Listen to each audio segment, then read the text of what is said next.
Bookshop, Chapter 4, A Pact with Sun, Grade 6. It's a Christmas Eve and closing time for shops. Ray's old clock shop is still open. Two shoppers call at this late hour. Now whatever going to happen in the upcoming paragraph, these 3 points are concluding all the thing. Let's look the first paragraph. Christmas Eve had arrived. Arrived is a second form of arrive and eve means evening. Christmas की eve आ चुकी थी. Christmas, which you celebrate on the occasion of the birth of Jesus Christ on 25th December of every year. At last minute, shoppers were going home. A thick white sheet of snow lay over Salt Lake City, USA. Last minute पे सारे के सारे shopper जितने दुकानदार थे वो अपनी shops बंद करके घर जा ही रहे थे क्योंकि बाहर साइड पूरा salt lake city USA covered हो चुका था स्नो से. एक लेयर उसके ऊपर आ चुकी थी. Yet the lights were still burning in the old clock shop. लेकिन अभी तक लाइट जल रही थी. बर्निंग है मीन्स जलना. In the old clock shop, किसकी old clock shop में, as Ray, its old deaf owner, worked on a clock he had sold that day. Ray is the owner of the shop and he is deaf. Deaf means unable to hear anything or a people who can't hear means in Hindi बहरा. जो उसका owner था, जो उसका मालिक था रे, वो अभी तक शॉप में काम कर रहा था उस क्लॉक पर जो उसने उस दिन बेची थी. Means in this first paragraph what we came to know that Christmas की ईव आ चुकी थी. सारे के सारे शॉपर्स जो थे वो शाम को अपने घर जा चुके थे. लेकिन सिर्फ एक शॉप में जो ओल्ड क्लॉक शॉप थे, एक पुरानी घड़ियों की दुकान थी, उसमें अभी तक लाइट जल रही थी और जो उसका ओनर था रे वो अभी तक उस क्लॉक पे काम कर रहा था जिसको उसने आज बेची थी. Having finished his work, Ray stood up and was on his way to back room when a cold rush of air from the front door hit the back of his neck. Having finished his work, जैसे ही उसका काम खत्म हो गया था, रे खड़ा हुआ. was on his way, वो अपने ही रास्ते पे था कि रूम. जैसे ही वो back, whenever you turn something or you turn out, जब भी आप कभी बैक होते हो तो सडनली अगर बैक से कोई हवा आती है तो सीधा आपके नेक पे टच करती है. So same is here. Way to the back room when a cold rush of air, cold rush, strong wind, cold because outside it is very cold. As it is shown in the first paragraph, that is a snow layer from the front door hit the back of his neck. जैसे वो अपना काम खत्म करके जा ही रहा था कि पीछे से उसके गर्दन पे एक बहुत ठंडी सी हवा का झोंका आया. He turned to meet a last minute shopper, but his old wise eyes told him that this was not a shopper. वो जैसे ही टर्न आउट हुआ, पलटा, उसने देखा कि डोर पे एक इंसान खड़ा है. लेकिन जो उसकी आंखें थी, wise eyes called wise eyes here because he is old and he know who is a cheater और who is a real. Wise eyes told him that it was not a shopper. उसकी जो आंखें थी, बूढ़ी और समझदार आंखें थी, उन्होंने बता दिया कि ये कोई शॉपर नहीं है, ये कोई ग्राहक नहीं है या कोई दुकान वाला नहीं है. He saw two men, one in his 20s and the other closer to 50. Saw is a second form of see and men is a plural form of men, M-A-N. उसने दो आदमी देखे, एक अपने 20s में था और एक जो थोड़ा बड़ा था वो अपने 50s की एज का था. The younger man remained at the door. Remained is a second form of remain. वो जो younger था, 20 वाला था, वो दरवाजे पर ही था. Older man approached to the counter with no sign of friendliness in his eye. Approached mean to come near or nearer to somebody. किसी के पास आना. जो older man था, जो closer था 50 के, वो उस काउंटर पर आया. No sign of friendliness in his eyes. It means कि उसकी आंखों में कोई भी friendliness नहीं था. Means it was not in a joyful manner. Ray was able to hide his growing fear as he slowly pushed a notepad and a pencil across the counter. Ray जो owner है, def owner है, उसको डर लग रहा था. Growing fair जो उसके अंदर डर रहा था वो उसको छुपाते हुए उसने बहुत धीरे से नोटपैड निकाला और एक पेंसिल निकाली अपने काउंटर की तरफ से. Across is a preposition. He smiled at the unfriendly face, then pointed to his ear and shook his head from side to side. A quick look of surprise changed the man's face as he studied the notepad, then turned and said something to his friend. He smiled at the friendly face. He is a Ray, a deaf owner. उसने smile करा उस unfriendly face, यहाँ पे उस 50 जो as का man है उसको अनफ्रेंडली फेस, उसका फेस काउंटर किया गया. Then pointed to his ear and shook his head. और फिर उसको बताया कि जैसे कि वो सुन नहीं सकता अपने ईयर को टच करते हुए, that he can't listen. Quick look, थोड़ी देर में ही एक सरप्राइजिंगली शॉक्ड वे था उस मैन के फेस पे जो 50 का था.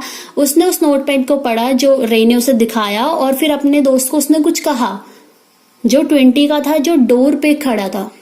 Ray used to use the chance to look closely at the men, paying attention to the shape of a gun in a restless hand in the men's right coat pocket. अब रे था वो जो उस ओल्डर 50s के as का इंसान था, उसको बहुत क्लोजली तरीके से देख रहा था, बहुत पास से देख रहा था. और उसने क्या देखा कि उसके कोट पे, जो उसकी कोट की पॉकेट है, उसमें गन है जिसमें उसने अपना हाथ रखा हुआ है बहुत बेकार तरीके से, उल्टे normal, not in a normal way, means डरते हुए. Anger boiled within him, but it was kept down by an inner voice that said, "Be still." अब रे के अंदर गुस्सा आ गया कि ये क्या हो रहा है, ये सामने कौन है, ये क्या करने वाला है. बट उसके अंदर की जो वॉइस थी, उसके इनर वॉइस से उसने उसको बोला कि बी स्टिल, काम. He wrote on the notepad. अब रे ने एक नोटपैड पे लिखा, "May I help you?" For the first time, the older man looked directly at the Ray and smiled. पहली बार उस ओल्डर मैन ने रे की तरफ डायरेक्टली देखा और स्माइल करा. अ cruel मॉकिंग smile. मॉकिंग is a term derived from mock, means मजाक उड़ाना या किसी पर हंसना, टू laugh somebody. क्रूअल, क्रूर. स्माइल एक बहुत मॉकिंग smile the. They both understand why he was there, why his friend remained at the door. They looked like men who were down on their luck and were now ready to try something they would later be sorry about. They both understand. अब वो दोनों ही समझ चुके थे कि वो वहां क्यों है, क्यों उसका दोस्त दरवाजे पर खड़ा है. वो जो एक दूसरे को देख रहे थे, वो कुछ अब ऐसा करने वाले थे जिसके बाद उन्हें बाद में सॉरी फील करना पड़े. Please know that his visitors are in need. He accepts an old watch in exchange for a good sum of money. The message of peace and goodwill spread everywhere as the old clock chimed Merry Christmas. Again, these 3 points are going to tell what is going to happen in the upcoming paragraph. So let's look the para. The clock ticked on. जो clock थी उसने टिक टिक करा. Ray calmly note.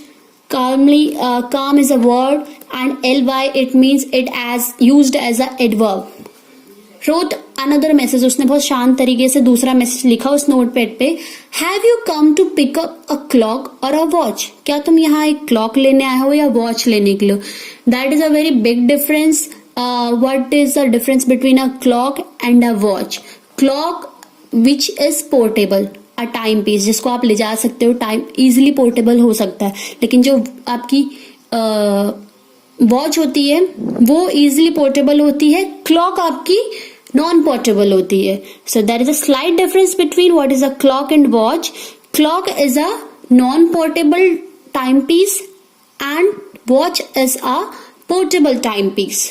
There is a slight difference between them. Do not confuse in these two words.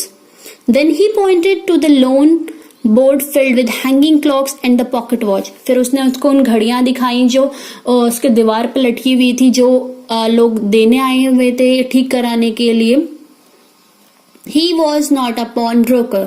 Pawnbroker means a person who lends money to the people when they leave something of value with him or her.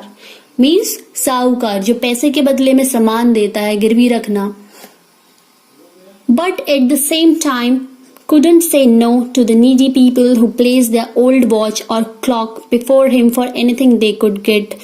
रे जो def owner था वो एक pawn broker नहीं था, लेकिन उसी time साथ साथ में वो एक ऐसा इंसान भी था जो कभी भी नीडी लोगों को, जरूरतमंद लोगों को ना नहीं कह सकता था. उनकी पुरानी घड़ियां, उनके पुराने क्लॉक्स को अपने पास रख लेता था और उनको बदले में जितना पैसा चाहिए होता उस क्लॉक के अकॉर्डिंग वो उनको दे देता था. He loan more than he should. उसने ऐसे ही करके काफी ज्यादा उधार लोगों को दिया हुआ था. They would be there when the owners wanted them back. जितनी भी वो घड़ियां थी वो सब उन्हें वापस मिल जाती उन लोगों को जब वो अपना पूरा उधार रिटर्न कर देते. At the same time price he had paid with no interest, और उस ही प्राइस के साथ जिसके साथ उसने उन्हें बेचा था उनसे पैसे दिए थे बिना किसी इंटरेस्ट के, सेम अमाउंट में. Then the older man seemed to feel a little easier, took out his hand from his pocket and quickly looked at the watch on his wrist. How much will you give me for this? The man showed. अब जो दूसरा older man था उसने उसको देखा बहुत easy तरीके से, और उसने अपने पॉकेट से एक हाथ निकाला, अपना हाथ निकाला और क्विकली अपने रिस्ट अपनी कलाई में जो उसने वॉच बांधी हुई थी उसको देखते हुए उस नोटपैड में लिखा कि how much will you give me for this, तुम इस घड़ी के लिए मुझे कितना दोगे. रे noticed a little shame in the grey eyes looking at him. जो रेस की आंखें थी उन्होंने नोटिस कर लिया था कि जो सामने वाला है वो थोड़ा shameful, we can say that, बहुत कंफ्यूज था और बहुत ज्यादा उसे शर्मिंदगी आ रही थी अपना उस वॉच के लिए प्राइस पूछते हुए. तो वो the watch has nothing special and yet had great power. क्योंकि जो वॉच थी वो घड़ी थी, उस पे कोई भी कुछ भी स्पेशलिटीज नहीं थी, लेकिन येट हैड ग्रेट पावर्स, लेकिन उसकी जो पावर्स थी वो बहुत ग्रेट थी. It was something to exchange, a way out of a bad situation. Knowing that great need had brought the man to his shop in the first place. ये एक बहुत बेकार सी सिचुएशन थी उस इंसान के लिए जो 50s में था. उसने स्टार्टिंग में उसे लगा कि कुछ और है, फिर बाद में रे को लगा या कुछ और है. रे आस्क्ड, अब रे ने पूछा उससे लिखते हुए, how much do you need for it. The reply came back on the notepad whatever it's worth. रे ने उससे पूछा कि कितना तुम्हें कितने चाहिए इस वॉच के लिए. तो जो दूसरा इंसान था 50s वाला, उसने लिखा वट एवर इट्स वर्थ, जितना भी आपको सही लगता है कि इसकी प्राइस कितना है. रे reached into his cash box, pulled out a $50 note and passed it into the men's hand. As they shook hands, Ray looked into the men's eyes. They seemed to say, "Thank you." रे अपने cash box की तरफ मुड़ा, उसने उसमें से एक $50 का नोट निकाला और उस मैन को पास कर दिया. एज दे शुक हैंड, जैसे उन दोनों ने हाथ मिलाया, रे ने उस दूसरे इंसान की आंखों में देखा और जिनसे वो लगता था कि that he is directly saying thank you. They both new the watch wasn't worth that much. उन दोनों को ही पता था कि जो वो घड़ी है उसकी उतनी वैल्यू नहीं है जितना रे ने उसे पे किया था. Before turning to the leave, जाने से पहले, the man wrote, write is a first form and wrote is a second form. उस इंसान ने लिखा, I will be back to pick it up as soon as I can. Merry Christmas. मैं फटाफट वापस आऊंगा इस घड़ी को वापस लेने के लिए जितनी जल्दी मुझसे हो सकता होगा. Merry Christmas. The little story ended on the half hour with the clock striking all together. और ये सारी कहानी जितनी भी अभी रे और उस मैन की चल रही थी वो खत्म हो गई आधे ही घंटे में, और जितनी भी वहां रखी क्लॉक्स थी वो टिक टिक साउंड शुरू करने लग गया, वो स्ट्राइक करने लग गई आपस में. इससे पहले वहां पूरा सन्नाटा छा चुका था. The time pieces an instrument which is used to see the time, which had been looking on silently all the while, rang out the time with such feeling that even Ray thought he could hear them. जितनी भी वो घड़ियां थी वो इतनी आवाजें करने लगी कि रे को लगा कि वो खुद भी उन्हें सुन सकता है, क्योंकि उससे पहले वहां बिल्कुल शांति छाई हुई थी. It's just a critics, we can say that, because Ray is a deaf owner and he couldn't listen anything, but still it's an ironically comment here. Their sweet musical message which filled with hope. जो उसका musical message था वो एक hope से भर चुका था. The timeless message, वो मैसेज क्या था? Peace on earth, goodwill towards all, was felt by the nature. 3 men who stood in the old clock shop. Peace on earth, goodwill towards all. This is the message of the full entire the old clock shop. ये message था कि सब कुछ अच्छा होगा इस धरती पर, आप अच्छा करेंगे तो आपके पास अच्छा आएगा. Was felt by, उन तीनों इंसान के द्वारा फील किया गया था जो उस दुकान में खड़े थे. Ray, 21 and the 50s one. So this is all about your chapter of Ray's old clock shop.